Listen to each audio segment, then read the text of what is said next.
नमस्कार दोस्तों, एक बार फिर से स्वागत है आप सभी का आपके अपने चैनल टारगेट एट वन पे। मैं हूं अमृता और आज इस टॉपिक पे हम डिस्कशन करने जा रहे हैं वो है वायरसेस। और इससे पहले पार्ट 1 और पार्ट 2 में हमने स्टडी किया था वायरसेस के साइज, स्ट्रक्चर और क्लासिफिकेशन के बारे में, जहाँ पे हमने कई सारी चीज़ें पढ़ी थी, यानी स्ट्रक्चर और क्लासिफिकेशन, यानी कितने टाइप के वायरसेस हमारे सराउंडिंग में पाए जाते हैं। और साथ ही साथ स्ट्रक्चर के बारे में हमने पढ़ा था। और आज यानी कि पार्ट 3 में हम पढ़ने वाले हैं स्प्रेडिंग या फिर लाइफ साइकिल के बारे में। तो यहाँ पे हम इंक्यूबेशन पीरियड के बारे में भी डिस्कशन करेंगे, जहाँ से आपके कई सारे क्वेश्चंस आते हैं।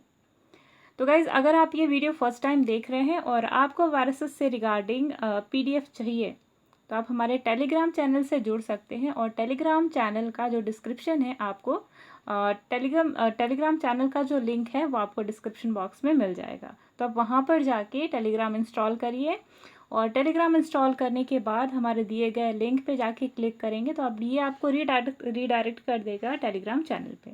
तो वहाँ से आपको वायरसेस का जो PDF है वो मिल जाएगा। तो फिलहाल चलिए आज की वीडियो में हम जानेंगे, लेकिन इसके पहले ज़रूरी है कि हम जो थोड़ा सा हमने पहले जो पढ़ा था उसको थोड़ा सा रिवाइज़ कर लेते हैं, क्योंकि ऐसे स्टूडेंट्स जो फर्स्ट टाइम ये वीडियो देख रहे हैं तो उनके लिए एक छोटा सा बेस तैयार हो जाएगा, तो ताकि वो अपने आगे कोर्सेज़ की तरफ बढ़ सके, कॉन्सेप्ट की तरफ आगे बढ़ सके। तो चलिए पहले बात करते हैं साइज़ के बारे में।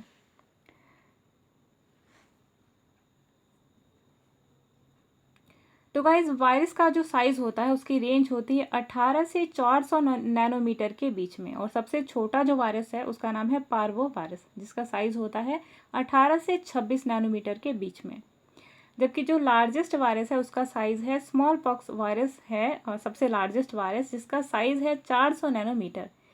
इवन जो वायरसेस हैं वो माइक्रोस्कोपिक होते हैं। चलिए आगे बढ़ते हैं क्लासिफिकेशन के बारे में। तो हमने रिवाइज जो पढ़ा था उसको जस्ट हम रिकैप करें, बहुत ही छोटे से वर्ड्स में यहाँ पे समझ रहे हैं। अगर आपको डिटेल में समझना है तो आप प्रीवियस वीडियोस यानी पार्ट 1 और पार्ट 2 को डिटेल में जाके वहाँ पे देख सकते हैं। तो फिलहाल हम यहाँ पे जस्ट रिकैप कर रहे हैं। तो वायरसेस कोई सेल नहीं होता, ठीक है, पहला। दूसरा, सेल्फ रेप्लिकेटिंग होते हैं। तीसरा, मल्टीप्लाई करते हैं इंटरसेलुलर, यानी किसी भी सेल के अंदर ये मल्टीप्लाई कर सकते हैं। सेल के बाहर इन्हें होस्ट की ज़रूरत होती है खुद को डेवलप करने में, ठीक है, खुद को मल्टीप्लाई करने में।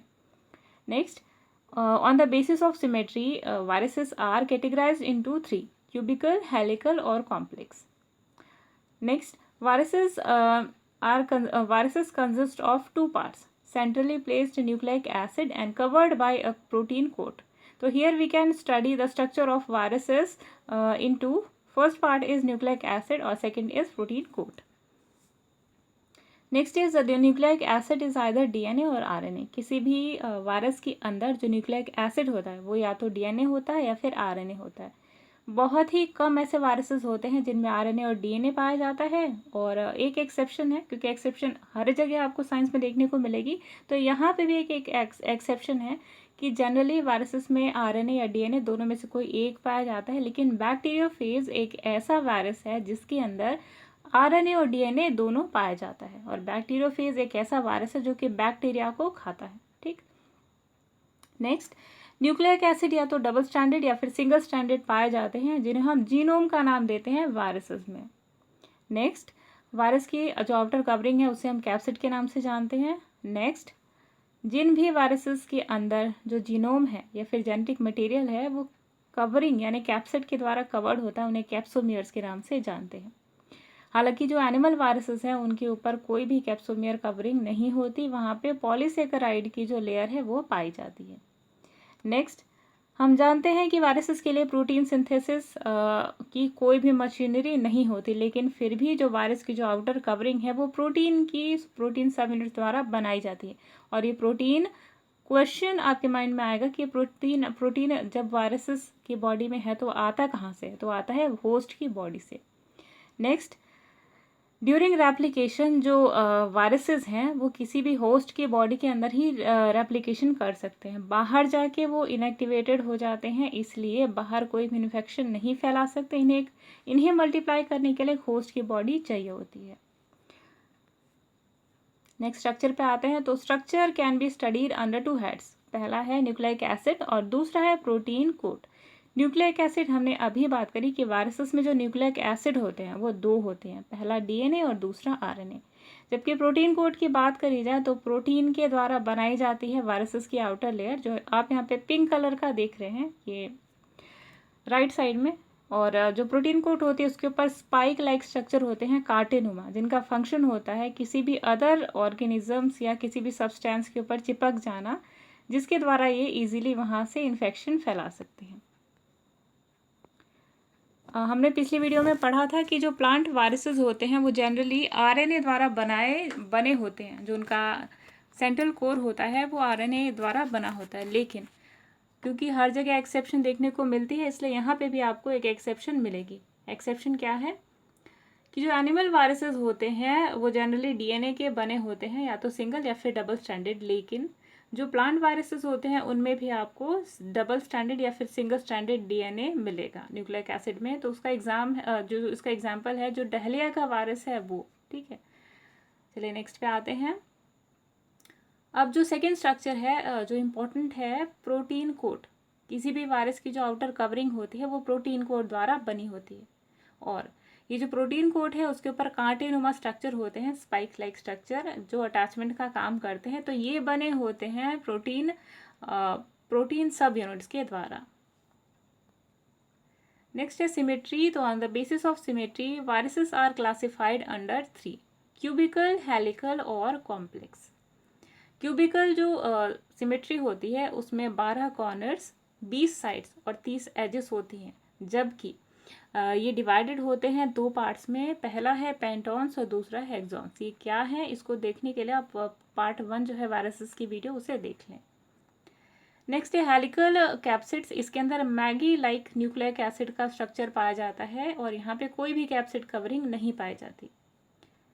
नेक्स्ट है कॉम्प्लेक्स कैप्सिड्स। तो कॉम्प्लेक्स कैप्सिड्स यानी कि जिनके पास ए और बी दोनों का स्ट्रक्चर मिला के बनता है, तो वो है कॉम्प्लेक्स कैप्सिड्स। यहाँ पे सरफेस ट्यूब्यूल्स भी पाए जाते हैं, कोर मेम्ब्रेन्स भी पाई जाती है, न्यूक्लियोसोम भी पाया जाता है, आउटर मेम्ब्रेन भी पाई जाती है, एनवेलप भी पाया जाता है और लेटरल बॉडी भी पाई जाती है। तो काफ़ी कॉम्प्लेक्स स्ट्रक्चर है ये है वायरसेस की क्लासिफिकेशन, जिनको हमने पिछली वीडियो में काफ़ी डिटेल में पढ़ा था, तो इस चीज़ को हम यहाँ पे स्किप करते हैं।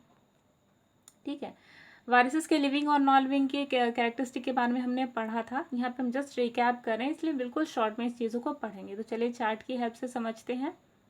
In case of living things, जो लिविंग ऑर्गेनिजम्स हैं are made up of cells and show metabolism और need energy for their day to day work. Next है living organisms can grow, can develop. Next है living things can have a definite life span. Next, living things can reproduce but viruses can't. Next है living things can respond to stimuli. Viruses भी कुछ cases में stimuli respond करते हैं stimuli की तरफ, जैसे रेडिएशंस वगैरह और केमिकल की तरफ, लेकिन ये एक यहाँ पे एक्सेप्शन है। ठीक है, चलिए वायरसेस के बारे में देखते हैं। तो जनरली वायरस किसी भी सेल द्वारा नहीं बना होता, इसलिए किसी भी होस्ट की बॉडी के अंदर ही ये मल्टीप्लाई करता है। नेक्स्ट, किसी भी सेल के किसी भी वायरस के अंदर कोई भी मेटाबॉलिक एक्टिविटी नहीं होती, ना ही सेल रेस्पिरेशन होती है और ना ही ये ग्रोथ या फिर डेवलपमेंट शो करता है। नेक्स्ट है लाइफ स्पैन। तो किसी भी वायरस की कोई भी लाइफ स्पैन नहीं होती, जब तक ये बाहर रहता है तब तक इनएक्टिवेटेड होता है। आप चाहें तो वायरस को क्रिस्टलाइज करके सालों तक प्रिजर्व करके रख सकते हैं। ठीक है, नेक्स्ट है वायरसेस को रिप्रोड्यूस करने के लिए होस्ट की ज़रूरत होती है, जबकि किसी भी लिविंग सेल में कैरेक्टरिस्टिक नहीं देखा जाता। नेक्स्ट है वायरसेस इनर्ट नेचर के होते हैं, यानी जब ये बॉडी के किसी भी होस्ट बॉडी के अंदर होते हैं तो ही ये एक्टिवेटेड होते हैं। ये हम काफ़ी ज़्यादा बार रिपीट कर चुके हैं। चलिए नेक्स्ट बात करते हैं इंपॉर्टेंस ऑफ वायरसेस। तो हम सभी जानते हैं कि वायरसेस हार्मफुल होते हैं। इवन जो हार्मफुल एक्टिविटीज़ हैं उनसे हटकर जो बेनिफिशियल एक्टिविटीज़ हैं वायरसेस की, हम यहाँ पे उन पे भी चर्चा करेंगे। लेकिन सबसे पहले बात करेंगे हार्मफुल एक्टिविटीज़ ऑफ वायरसेस। पहला, जो वायरसेस होते हैं वो कई सारी डिजीज़ फैलाते हैं, प्लांट्स में भी और एनिमल्स में भी। तो प्लांट्स में अगर देखा जाए तो tobacco mosaic, yellow vein mosaic of lady finger, leaf roll of potato, leaf curl of papaya. और एनिमल्स में अगर देखा जाए तो small pox, meningitis, pneumonia, mumps और ब्रोंकाइटिस ये डिजीज़ हैं जो एनिमल्स में फैलती हैं वायरसेस के द्वारा। नेक्स्ट अगर देखा जाए तो जो प्लांट्स है, प्लांट्स को हार्मफुल कंडीशन में ले जाकर ये जो वायरसेस हैं वो हमें इकोनॉमिकली भी काफ़ी ज़्यादा नुकसान पहुंचाते हैं। नेक्स्ट बात करते हैं फेजेस की। तो फेजेस कुछ ऐसे वायरसेस होते हैं जो कि बेनिफिशियल माइक्रोब्स को काट देते हैं, ठीक है, काट देते हैं, उन्हें मार देते हैं। जनरली वो वायरसेस जिनका कुछ ऐसे वायरसेस होते हैं जो कि एंटीबायोटिक प्रोडक्शन के टाइम और मिल्क की प्रोडक्शन के टाइम जो बेनिफिशियल माइक्रोब्स होते हैं उन्हें मारने का काम करते हैं। इसलिए जो वायरसेस हैं ये इनका हार्मफुल नेचर है और जो हमने यहाँ पे देखा। अब बात करते हैं जो यूज़फुल इफ़ेक्ट्स हैं या यूज़फुल एक्टिविटीज़ हैं वायरसेस की, उन पे चर्चा करते हैं। तो पहला जो कि बहुत ही ज़्यादा बेनिफिशियल था वो ये कि रशिया में ये देखा गया था कि रशिया का जो स्पेस शिप था जिसका नाम था वोस्टॉक 2, उसके अंदर लाइसोजेनिक फेज़ का यानी कि वायरस का जब कल्चर किया गया था तो इसने बहुत ज़्यादा हेल्प करी थी रेडिएशन को डिटेक्ट करने में। तो वायरसेस यहाँ पे किसकी तरह एक्ट कर रहे हैं, रेडिएशन डिटेक्टर की तरह। नेक्स्ट पे आते हैं एविरुलेंट और टेम्परेट फेजेस पे हेल्प करते हैं ये जेनेटिक रिकॉम्बिनेशन में यानी कि ट्रांसडक्शन में। तो गाइज वायरसेस यहाँ पे क्या रोल प्ले कर रहे हैं, जेनेटिक रिसर्च में एक बेनिफिशियल और यूजफुल रोल प्ले कर रहे हैं। नेक्स्ट पे आते हैं हम, phages are used as scavengers, यानी कि कुछ ऐसे वायरसेस होते हैं जो स्कैवेंजर्स की तरह काम करते हैं। यानी कि स्कैवेंजर्स मीन्स व्हाट, किसी भी सड़ी गली चीज़ों को ख़त्म करना, ठीक है, खाना, उन पे फीड करना। तो ये जो वायरसेस हैं ये उन बैक्टीरिया को, इन हार्मफुल बैक्टीरियाज को खाते हैं जो कि पानी पोल्यूट करते हैं, यानी कि वाटर पॉल्यूटिंग बैक्टीरियाज को खाकर ये पानी को पॉल्यूट होने से रोकते हैं। ये काफ़ी अच्छा एस्पेक्ट है वायरसेस का। नेक्स्ट है कि लिमिटेड एक्सटेंट में जो फेजेस हैं वो कई सारी हार्मफुल बैक्टीरियल डिजीज़ की थेरेपी के लिए यूज़ होते हैं। कैसे, अभी हमने बात करी कि कुछ ऐसे वायरसेस होते हैं जो बैक्टीरिया को खाते हैं। तो इन हार्मफुल बैक्टीरियाज को ये जो वायरसेस हैं ये जब इंजेक्ट कर दिए जाते हैं तो वहाँ पर थेरेपी की तरह यूज़ करे जाते हैं बैक्टीरियाज। नेक्स्ट है, by holding both living and non living characters viruses got the importance of determining the origin of life.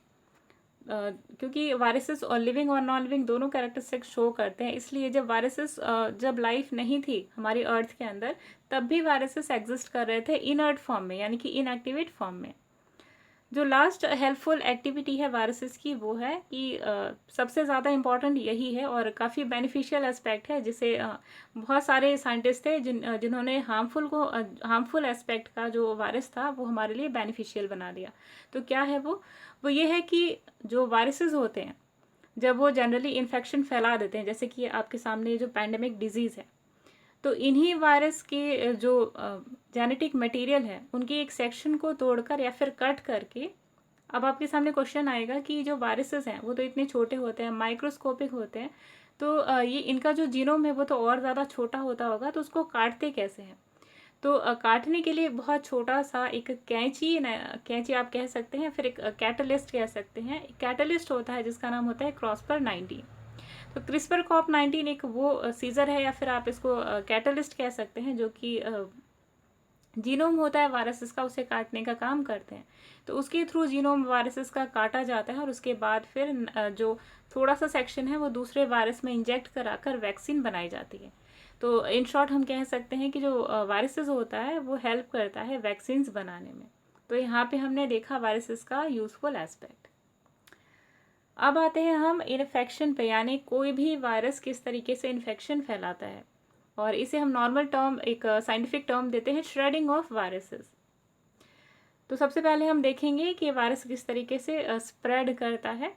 तो स्प्रेड करने के कई सारे मीन्स हो सकते हैं। वायरस डायरेक्ट भी इन्फेक्ट कर सकता है और इनडायरेक्टली भी। तो सबसे पहले हम बात करते हैं जब वायरस हॉरिजॉन्टली किसी चीज़ को इन्फेक्ट करता है तो वो डायरेक्ट इन्फेक्शन कहलाता है, और जब वर्टिकली ट्रांसमिट होता है तो हम इनडायरेक्ट ट्रांसमिशन या फिर वेहिकल ट्रांसमिशन के नाम से इसको जानते हैं। तो चलिए देखते हैं।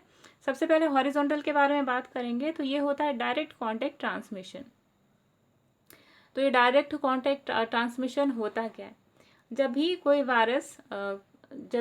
Virus infected person physically contact में आता है किसी ऐसे पर्सन के जो कि अनअफेक्टेड है, तो वहाँ पर डायरेक्ट कांटेक्ट शो होता है। जैसे एग्जांपल होता है बाइटिंग, किसी ऐसे व्यक्ति के द्वारा या किसी ऐसे एनिमल के द्वारा किसी भी व्यक्ति को काटा गया, जैसे कि किसी जानवर ने किसी स्वस्थ इंसान को अगर काट लिया जो कि इन्फेक्टेड है, जैसे कि बैट के केसेस में देखा गया था जिंका वायरस, तो वहाँ पर जो चमगादड़ थी अगर वो इंसान के बॉडी में अपना जो सलाइवा था वो इंजेक्ट कर देती थी बाय बाइटिंग, तो यहाँ से क्या होता था, डायरेक्ट ट्रांसमिशन।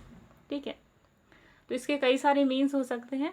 नेक्स्ट पे आता है इनडायरेक्ट ट्रांसमिशन। तो इनडायरेक्ट ट्रांसमिशन तब होता है जब भी कोई कंटेमिनेटेड सब्सटेंस जो कि अफेक्टेड है वो कांटेक्ट में आता है ऐसी चीज़ के या ऐसे व्यक्ति के कांटेक्ट में आता है जो कि अनअफेक्टेड है।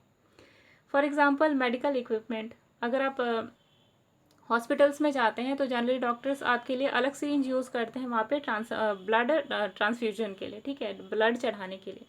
तो ऐसा इसलिए करते हैं ताकि अगर कोई ऐसा व्यक्ति है जो कि वायरस द्वारा ग्रसित है, अफेक्टेड है, तो वो आप तक ना पहुँचे, इसलिए नई जो सिरिंज है वहाँ पे यूज़ करी जाती है। नए जनरली जो मेडिकल इक्विपमेंट्स हैं जो ऑपरेशन के लिए यूज़ होते हैं, तो अगर वो दोबारा यूज़ किए जाते हैं तो उन्हें भी सैनिटाइज किया जाता है और इंक्यूबेटर में रखा जाता है, जिसके द्वारा वायरसेस मर जाते हैं। तो एक जो मेडिकल इक्विपमेंट है, जैसे कि अगर कभी ऐसा होता है कि किसी व्यक्ति को किसी ऐसे कॉटन बॉल द्वारा जो कि अफेक्टेड है या इन्फेक्टेड है, अगर वो यूज़ में आ जाता है किसी ऐसे सब्सटेंस के या अफेक्टेड पर्सन के, तो वो वहाँ पे भी इनडायरेक्टली ट्रांसफ़र हो जाता है।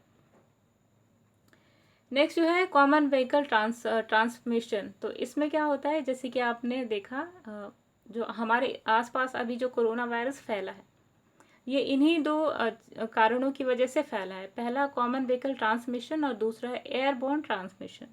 तो पहले बात करेंगे हम कॉमन व्हीकल ट्रांसमिशन की। तो इस ट्रांसमिशन में क्या होता है, ट्रांसमिशन मोड यहाँ पे ज़रूरी होता है। तो ट्रांसमिशन मोड कई सारे हो सकते हैं, फूड, वाटर या फिर एयर। ठीक है, तो पहले फूड वाटर की बात करते हैं। कोई भी ऐसा व्यक्ति जो वायरस द्वारा इन्फेक्टेड होता है, अगर उस फूड को यूज़ करता है, वाटर को यूज़ करता है जो कि इन्फेक्टेड है, तो फिर उसे ड्रिंक करने के बाद, उसे कंज्यूम करने के बाद ये जो वायरस है वो अनअफेक्टेड पर्सन की बॉडी में इंजेक्ट हो जाता है। फीकल मैटर के द्वारा भी ये चीज़ें ट्रांसफ़र होती हैं। फॉर एग्जांपल कोई ऐसा पेशेंट जो कि कोरोना वायरस द्वारा ग्रसित है, तो जहाँ पे वो उसका फीकल मैटर रिलीज़ होता है वो सब तक फैल जाता है विद इन 8 आवर्स। ठीक है, जनरली किसी वायरस का जो इंक्यूबेशन पीरियड है वो 12 आवर्स होता है। कभी कभी जो हैवी वायरसेस हैं जिनका न्यूक्लिक एसिड काफ़ी हैवी होता है, जैसे कि हेलिक्स या फिर कॉम्प्लेक्स वायरसेस के केसेस में, तो वहाँ पर ये जो इंक्यूबेशन पीरियड है वो 1 दिन तक ले सकता है। ठीक है, नेक्स्ट बात करते हैं एयरबोर्न ट्रांसमिशन की। तो एयरबोर्न ट्रांसमिशन कोरोना वायरस के केसेस में सबसे बड़ा रोल प्ले करता है ट्रांसमिशन का। कैसे, जब भी कोई ऐसा अफेक्टेड पर्सन जो कि कोरोना वायरस द्वारा ग्रसित है, जब भी वो छींकता है या खांसता है, तो जो एयर बबल, जो एयर ड्रॉपलेट्स हैं जो उनकी खांसी से या छींक से निकलते हैं, वो पूरे एटमॉस्फेयर में आसपास स्प्रेड कर जाते हैं। अगर हवा चलती है तो ये ड्रॉपलेट्स काफ़ी दूरी तक भी ट्रैवल करके चले जाते हैं, और जो भी व्यक्ति इसे इनहेल करता है, ये वायरसेस उनकी बॉडी में डायरेक्ट चले जाते हैं लंग्स तक, और वहाँ पर ये जो छोटे छोटे ब्रोंक्यूल्स होते हैं उनके अंदर इंजेक्ट कर जाते हैं, और उसके बाद फिर वायरस अपनी पूरी साइकिल कंप्लीट कर कर वहाँ पे मल्टीप्लाई कर लेता है। ठीक है, तो चलिए एक छोटा सा एक एग्जाम्पल देखते हैं जो कि जनरली बहुत ही ज़्यादा इंपॉर्टेंट होता है। तो एग्जाम्पल क्या है कि जो HIV वायरस होता है, जिसे हम इम्यूनोडेफिशिएंसी वायरस कहते हैं। इम्यूनोडेफिशिएंसी नाम से ही क्लियर है, जो इम्यूनिटी जो हमारी है उसको डेफिशिएंट कर देता है, हमारी इम्यूनिटी को स्ट्रॉन्ग करने की बजाय वीक कर देता है। तो हमने पहले भी बात करी थी कि जो वायरसेस होते हैं उनका एक पर्टिकुलर स्पेसिफिक पोजीशन होता है जहाँ पर वो अटैच करते हैं। फॉर एग्जांपल हमारी जो टी लिम्फोसाइट्स होती हैं उनके पास एक रिसेप्टर होता है जिसका नाम है CCR5। तो जो वायरसेस होते हैं जिनके अंदर जिनका जो प्रोटीन स्ट्रक्चर होता है GP41, जैसे आपका HIV वायरस है, उसका जो स्पेसिफिक रिसेप्टर साइट है, ठीक है, इंजेक्टर साइट है GP41, ये अटैच होता है CCR5 रिसेप्टर पे, और वहीं से ये इंजेक्ट स्टार्ट कर देता है खुद के जीनोम की।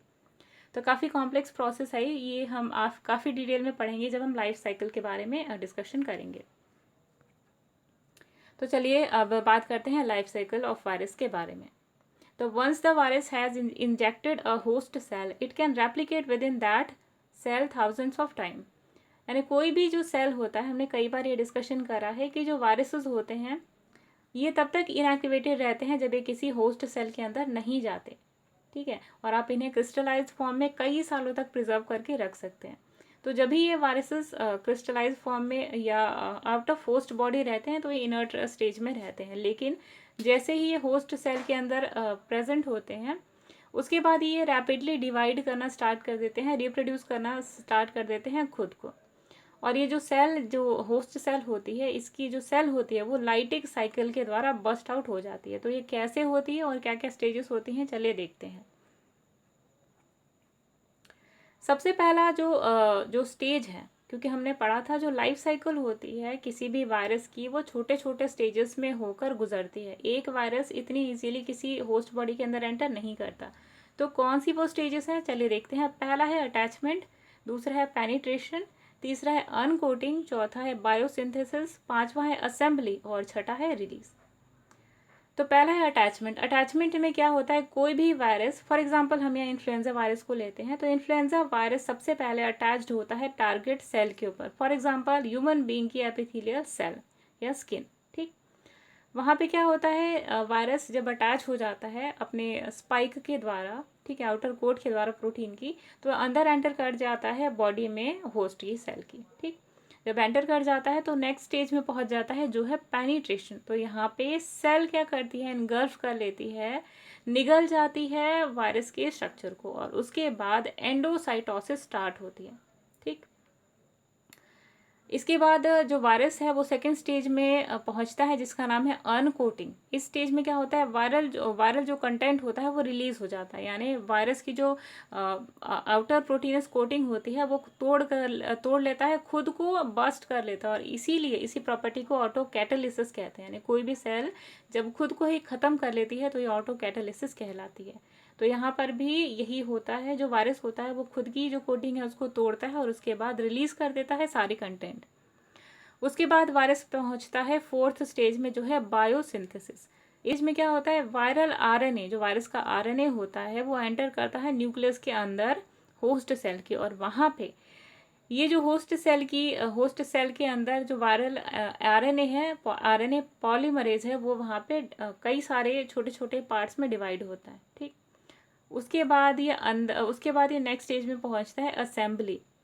अब जो वायरस ने छोटे छोटे जो खुद के न्यूक्लिक एसिड है यानी आरएनए जो होता है उसको तोड़ा होता है, उसके बाद वो खुद को उन टूटे हुए टुकड़ों को, यानी जो वायरस के जो छोटे छोटे पार्टिकल्स थे उसको एक असेंबल कर लेता है और एक न्यू वायरस में वो डेवलप हो जाता है। अब ध्यान में देने वाली बात यह है कि जब वायरस पहली स्टेज में था यानी अटैचमेंट स्टेज में, वहाँ वो केवल सिर्फ एक वायरस था, लेकिन यहाँ पे वायरस ने क्या किया, जो खुद का जेनेटिक मटेरियल है उसको कई छोटे छोटे पार्ट्स में डिवाइड कर लिया, और वही छोटे छोटे पार्ट्स आगे जाके छोटे छोटे पार्ट्स में डिवाइड हो जाते हैं, उसके बाद असेंबल हो जाते हैं, और असेंबल फेज के बाद नेक्स्ट स्टेज में एंटर करते हैं जो है रिलीज।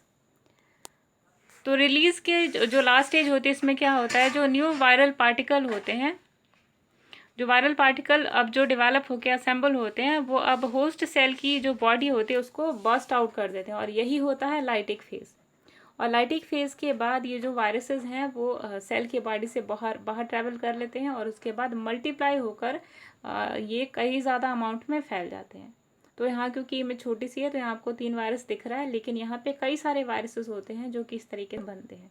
तो ये थी लाइफ साइकिल किसी भी वायरस की, ठीक है। मेंशन कर सकते हैं जो स्टेज आपको समझ में नहीं आई है, ठीक है। चलिए अब लास्ट स्टेज पे आते हैं। लास्ट है the process can take a little as 12 hours, यानी किसी भी वायरस का जो इंक्यूबेशन पीरियड है यानी अफेक्ट करने का जो पीरियड है वो 12 घंटे लेता है। किसी किसी केस में जब वायरस काफ़ी कॉम्प्लेक्स होता है तो वहाँ पे 1 दिन लग सकता है, जैसे कि इबोला वायरस के केस में।